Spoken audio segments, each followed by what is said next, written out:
And now, ladies and gentlemen, time for some gratuitous staring.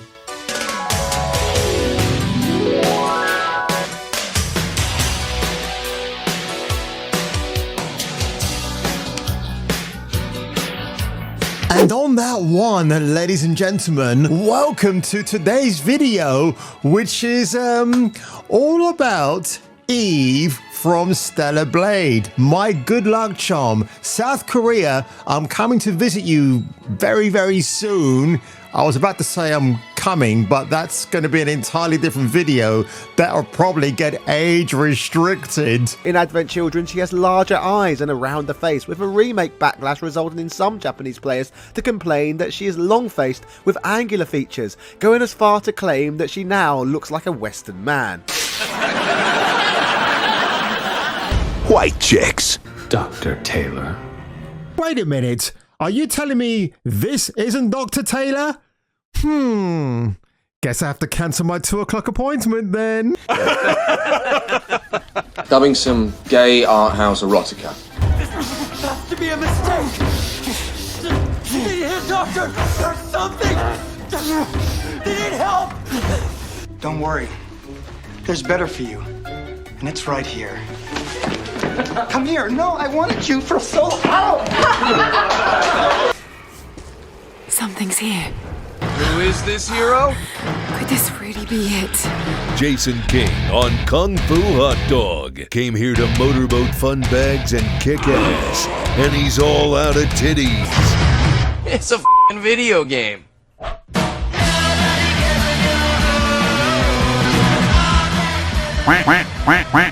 Our mission statement from Melanin Gaming at its heart is a group of dedicated activists committed to improving representation in popular media. In other words, monetizing of George Floyd. Okay, as part of our mission, we regularly hold panel discussions. Where at Comic-Con, where you're going to get booed and backlashed, workshops and presentations on industry relevant topics which aim to empower, that word again, and educate. We have previously worked with schools, colleges, businesses, and major industry events. Which ones? Because I don't see any receipts so far. To advocate the need for better representation, batting my eyelids here, and to provide a platform for others to access and thrive in the video games industry. What is so laughable about his mission statement? It's about a group of POCs who sat together and thought, well, we can't work at McDonald's or KFC because we're kind of reinforcing a stereotype, and we can't get a normal job in an office because it's too boring. So what shall we do? Oh, let's see, Sweet Baby Inc., Black Girl Gamers. Yeah, let's see if we can unite with our brothers and sisters and fight the whites and the Asians, because apparently one of the people from Compulsion Games or Studios mentioned the fact they don't like whites and Asians. It's a ridiculous thing to even tweet in a supposedly normal world. What's normal about his world at the moment? Nothing. It's completely off its rocker and axis. But what I do find hilarious is Cabrutus, the man behind the Sweet Baby Inc. Detected curator page on Steam, and I'll give you a screenshot of what that looks like now, but I'm going to guess it's probably around 395,000 followers. Cabrutus says Sweet Baby Inc. could not even make a beautiful character like Eve from Stellar Blade. And this article was produced on the 2nd of April by Jack Dunn. Cabrutus made an appeal to fans and roasted Sweet Baby Stink in the process in a YouTube video linked to his post on X. Oh, and by the way, yeah, I've seen all the butt-hurtery coming from those gaming outlets towards Stellar Blade, so I decided to share a message. We all know that they are the ones who hate women and femininity, not us. It's true, because again, this whole push about making women so unattractive in gaming, like Returnal on PlayStation 5. It's a good game, but the character I'm not interested. I don't want to play as someone who looks like that. No, I don't care. And again, it's about, I mean, if these gaming companies like Microsoft and other outlets, even Nintendo now is succumbing to ESG and DEI nonsense, it's all this movement towards telling the whole world there's actually not just male, not just female, there are other genders out there, there are other colors and races, even though we already know what the ethnic makeup of the world is. And that's not just the normal ethnicities, it's like when you mix and match, if you know what I mean, because like me, you know, I like my white chicks. So what Kabruta said in his short video, oh bro, this is the only good thing about the article is to play the game, support the game, buy the heck out of it, and let's make this game sell 20, 50 million copies. Obviously that's an exaggeration. I'm going to guess now it'll probably sell around 15, 20 million, maybe in the first couple of weeks, 3 weeks, so we'll see. Let's pass a message to them, the activists. Let's tell them, hey, this is what we want. Beautiful women, good gameplay, no woke BS. Now, even though he didn't play the game himself, he liked what he saw from the demo, but I'm sure Kabrutus will actually buy the game in the end. Now, this next thing made me howl with laughter so much that, yes, it will become part of the thumbnail. This is Eve if she were made by IGN or Sweet Baby Inc. Now, what's missing from this, you may ask? Well, apart from the Lizzo blubber, again, skin color, you know, should be black, should be something else. Have the head completely shaven off, or if you're going to go for that Star Trek Discovery STD for short, which we like to call it, have the side shaven off and call her the greatest space Jesus ever. It's always moving away from the ideology that there's only a male and a female. There's other things in between. Now, would I play as that version of the character? If it was an available skin after you've completed the game, then yeah, like Donut Drake from Uncharted 2, then gladly I would do that because it'd actually be quite funny. But obviously the point that Kabrutus is mentioning and stating here is that from the offset, if they were previewing this game, this is the only version you would get. And then what would happen? All the modders will be coming out and doing the slimline version of Eve to what we have now, or thereabouts. So that was hilarious. And again, IGN France, I talked about it over the weekend. They had to make a slight edit on their criticism about the Stellar Blade demo by saying, well, we weren't actually saying it's not a real woman and it's not this and it's not that. And they got completely lambasted for their comeback because they thought nobody will be able to translate the French and give an accurate read of what their female reviewer was saying about Stella. And in case you want to know what the flashback was, basically they were saying that she was a mannequin and she was doll-like, she was over-sexualized. But the way I'm going to end this video today, folks, you will be surprised who has the same take as me and other common sense folk.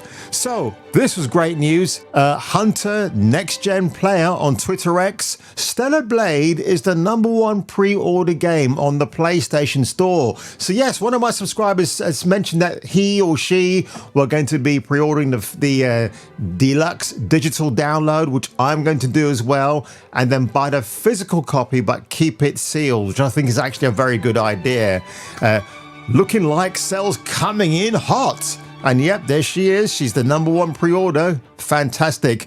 And some of the comments, actually, this was my favorite comment, actually, from somebody called Cookie. Judging from the discourse surrounding the game, I think they were drunk when they were writing that. Sales aren't the only thing coming, if you know what I mean. Hey, are you coming?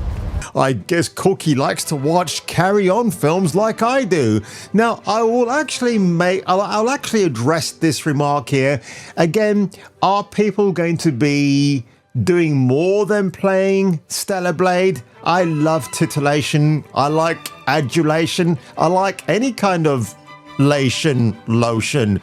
But at the end of the day, I like sexy, attractive characters. Even the male ones can be that way, but I'm more drawn to playing female characters. Like if you see a roster on Tekken or Street Fighter, I'm always going to be doing a dotted eye line straight towards the hottest female and then use her. So that's my modus operandi right there. So in terms of getting your jacks off because you don't want to play the game, well then you don't have to buy the game. You can just watch gameplay online or download some saucy images and just get your kicks that way without buying the game. So it's entirely up to you. But here is one of my favorite YouTube content creators, Mr. Matty Plays. The dude is absolutely an OG. I've been watching him for the longest time, going maybe 5, 6, 7 years ago, especially when he's doing his E3 coverage. Just a really cool, fun guy. Have not met him, but I've actually sent him a couple of super chats in the past, and he was just a really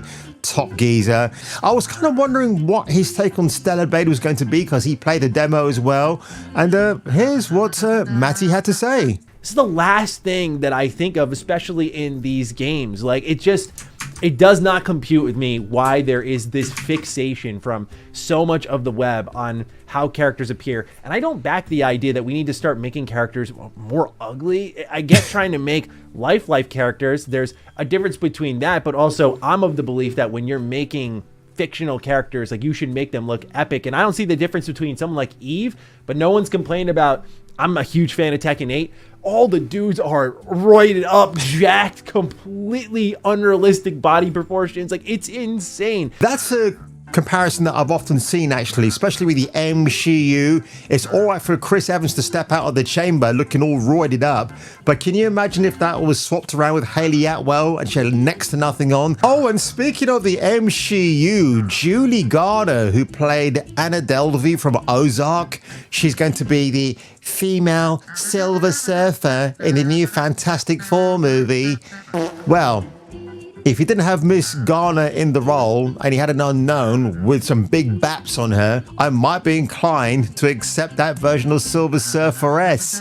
But unfortunately, it seems Bob Iger isn't listening to fans. He's actually worse than Andrew Wilson from EA Games. I mean, I'm sure those two gentlemen, if you join them together, they'd make one symbiotic AI that would be twice as dumb as their separated counterparts. But honestly, I cannot see that movie actually doing any kind of business. And poor Miss Garner, terrific actress, but this is what Marvel does. They'll take someone who's been in the R-rated atmosphere for ages, draw them out, and slowly cajole them into being something like a meat puppet for their causes, which I absolutely detest with a vengeance. It's like Alexandra Daddario. Remember when she got her kit off for True Detective Part 1? And then Dwayne "The Rock" Johnson came in and said, you can't do those kind of roles anymore. Keep your clothes on and then maybe you'll get more offers.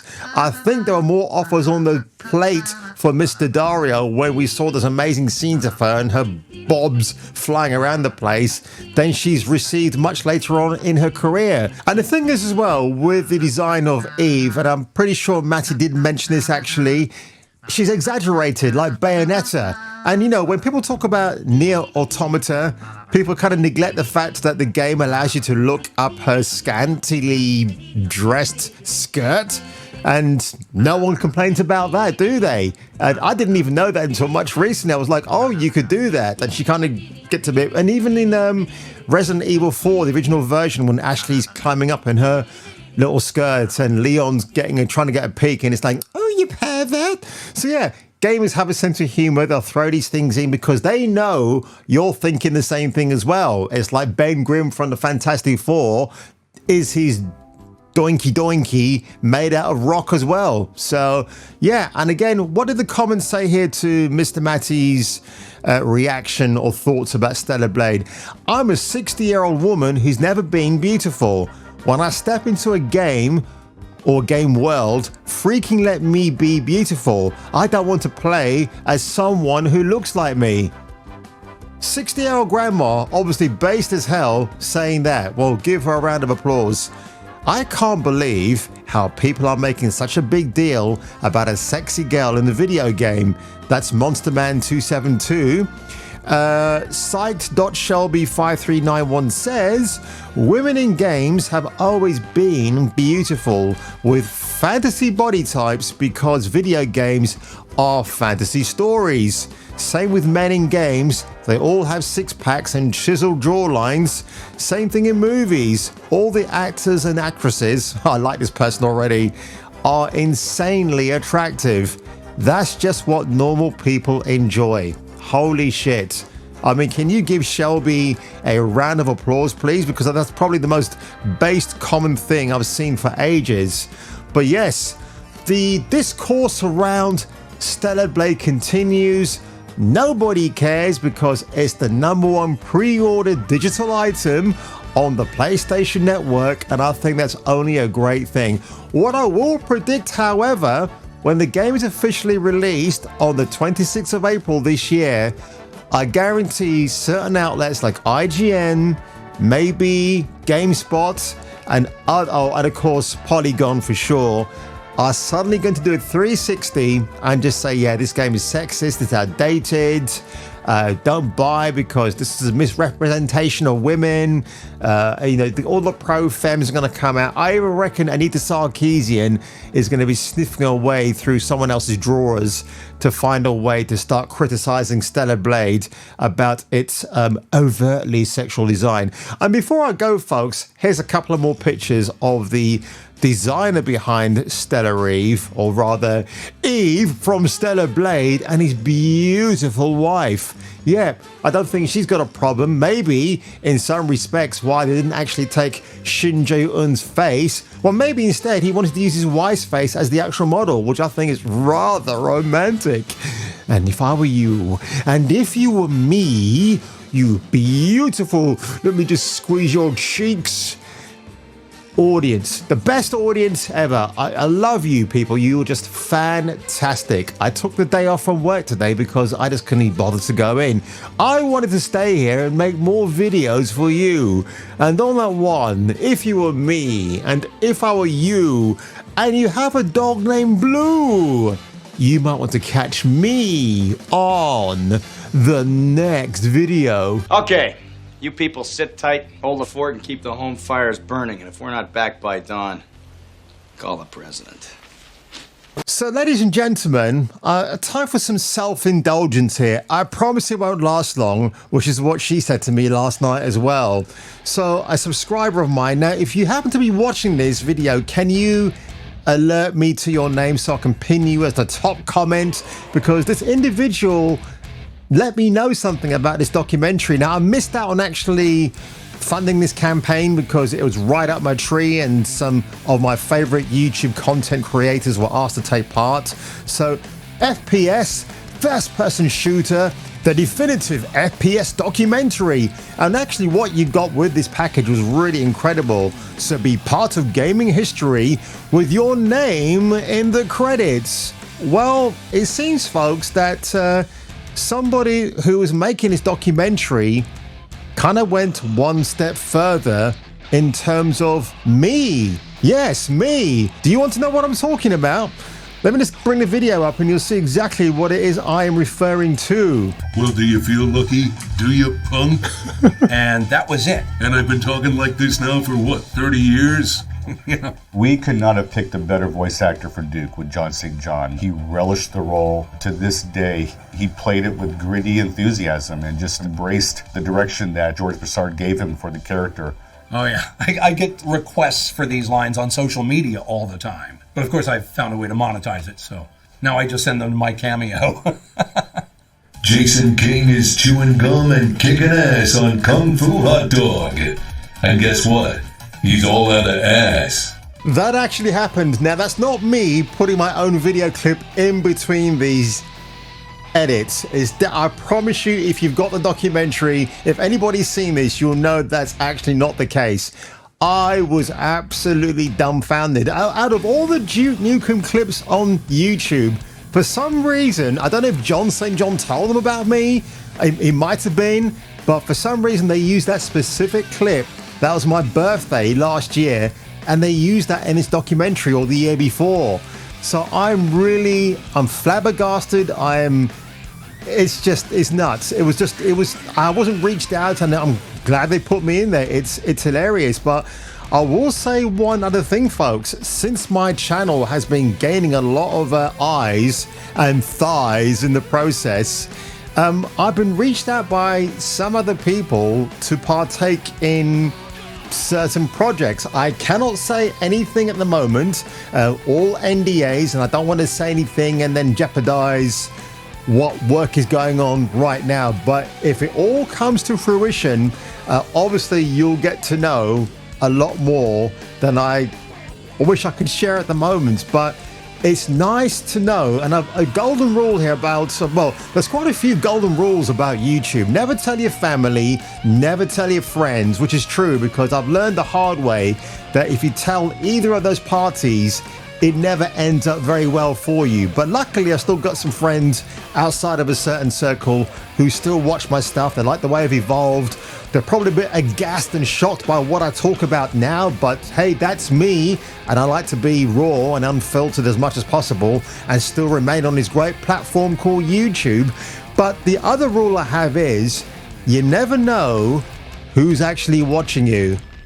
You just never know. And when I do check my personal emails that's linked to this YouTube channel, I'm actually pretty shocked at some of the requests that do come through. I mean, for goodness sake, I'm going to be in a manga Japanese comic, surrounded by waifus. So fantastic. The more waifu material you want to send me, the better. And I've been having some really great conversations online with other people who have seen my channel. So yeah, I'm open to everything and anything. And all I can say is, folks, when I can say a lot more, you will find out. And then I'll be happy to share some more news.